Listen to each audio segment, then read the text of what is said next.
এতক্ষণ পর্যন্ত যে সাউন্ডটা শুনতেছেন সেটা ছিল বয়ার সাউন্ড। তো চলুন এখন আমরা এই মাইক্রোফোনগুলোর সাউন্ড টেস্ট করে দেখি। প্রথমে আমরা ক্যামেরাতে সাউন্ড টেস্ট করে দেখি যে সাউন্ডটা কিরকম আসে। এখন আমরা রেকর্ড করতেছি সাউন্ডটা, সেটা হলো SX9 এর।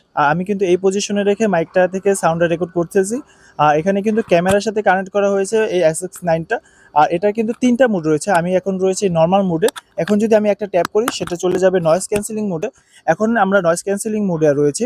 আর এখন কিন্তু ছাদে রয়েছে, ছাদের বাতাস, আশেপাশে মানুষের কাজ করার শব্দগুলো আসতেছে। তো এখন এতক্ষণ কিন্তু হয়তো নর্মাল মোডে থাকার কারণে ওই শব্দগুলো আসতে পারে, বাট নয়েজ ক্যান্সেলিংয়ে সেই শব্দগুলো নাও আসতে পারে। এখন আমরা যদি আরেকটা মোডে চেঞ্জ করি সেটা হলো ইকো মোড। আর ইকো মোডে কিন্তু একটা সাউন্ড আপনার দুইবার শোনা যায়, এরকম একটা অবস্থা। আর এখন আবার যদি আমরা চাই আবার নর্মাল মোডে ফিরে চলে যেতে পারবো, জাস্ট একটা ক্লিক করলেই আপনার মুডটা চেঞ্জ হয়ে গেল। যখন যে মুডটা আপনার প্রয়োজন, আপনি যদি বেশি লোকাল হয়ে থাকেন তখন আপনার নয়েজ ক্যান্সেলিং মোডটা প্রয়োজন হবে। যখন আপনি নিঃশব্দ জায়গায় থাকবেন তখন আপনার নয়েজ ক্যান্সেলিং মোডটা প্রয়োজন হবে না। নর্মাল মোডটা দিয়ে আপনি খুব সুন্দর সাউন্ড রেকর্ড করতে পারবেন।